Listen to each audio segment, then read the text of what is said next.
Hello बच्चों, welcome my YouTube channel study of Hindi.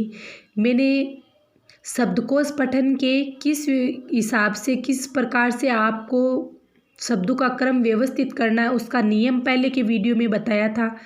आज मैं कुछ उदाहरण ले रही हूँ, उसके माध्यम से हम समझेंगे कि जो मैंने आपको नियम बताए थे वो नियम याद करके इस शब्दों में हम लगाएंगे और शब्दों का क्रम व्यवस्थित हम करेंगे।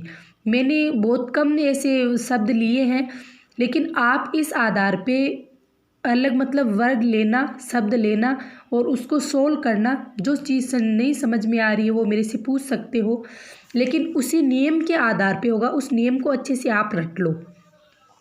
देखो, मैंने कुछ वर्ड लिए हैं, अंग, अंश, अंश और अंधेरा। सबसे पहले क्रम व्यवस्थित करने के लिए हम इनके टुकड़े करेंगे कि अंग कैसे बना है, अंश कैसे बना है, तो इनका विभाजन करना आपको आना चाहिए। देखो, अंग है तो अनुस्वार वाला हमने अलग कर लिया ए, फिर ग में ए स्वर है तो ग को अलग लिख लिया और इसका स्वर अलग निकाल लिया, आगे लिख लिया। और देखो, स्वर निकाला है तो ये बिना स्वर का ग है, इसकी क्या पहचान है, ये हल चिन्ह इसके नीचे लगा हुआ है। मतलब ये छोटी सी लाइन होती है, इसको हल चिन्ह बोलते हैं। जिस किसी भी वर्ण में से हम स्वर वर्ण को अलग करें तो वो हल चिन्ह के बिना ही लिखा जाएगा। ठीक है, ये माइनर छोटी छोटी चीज़ें होती हैं जो हिंदी में याद ध्यान में रखने के लिए होती है। इसका विशेष ध्यान रखना चाहिए आपको।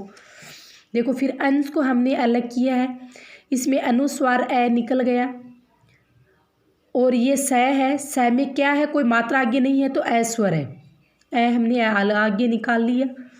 फिर देखो, अंश को हमने इसको अलग किया है, तालव्य स को। देखो, ए अनुस्वार वाला अलग हो गया है, स को अलग लिखा है और देखो ये आगे ए निकल गया स्वर।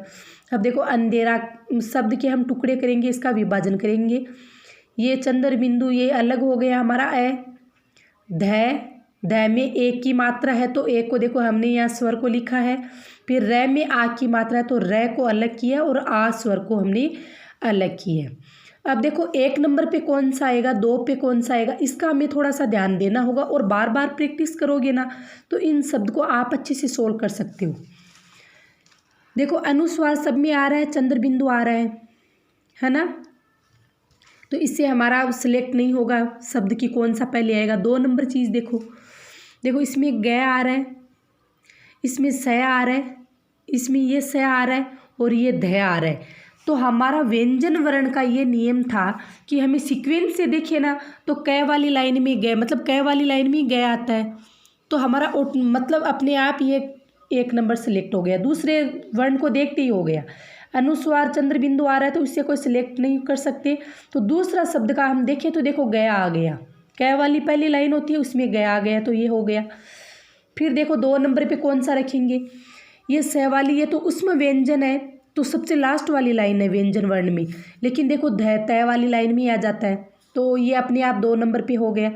फिर देखो, हम तालव्य स को और मूर्धन्य स का भी सीक्वेंस देखें, इसको देखो, स को ऐसे लिखते हैं ना, उसमें व्यंजन की देखो ये लाइन देखो, आप ऊपर मेरे लिखाए हुए हैं स है ना, तो इसको देखो ये 3 नंबर पे आ जाएगा।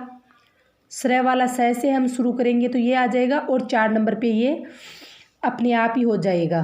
ठीक है ना, ये तालव्य स को हम पहले लेंगे और ये स बाद में आएगा हमारा, है ना। तो देखो, इस प्रकार से सीक्वेंस हो जाएगी।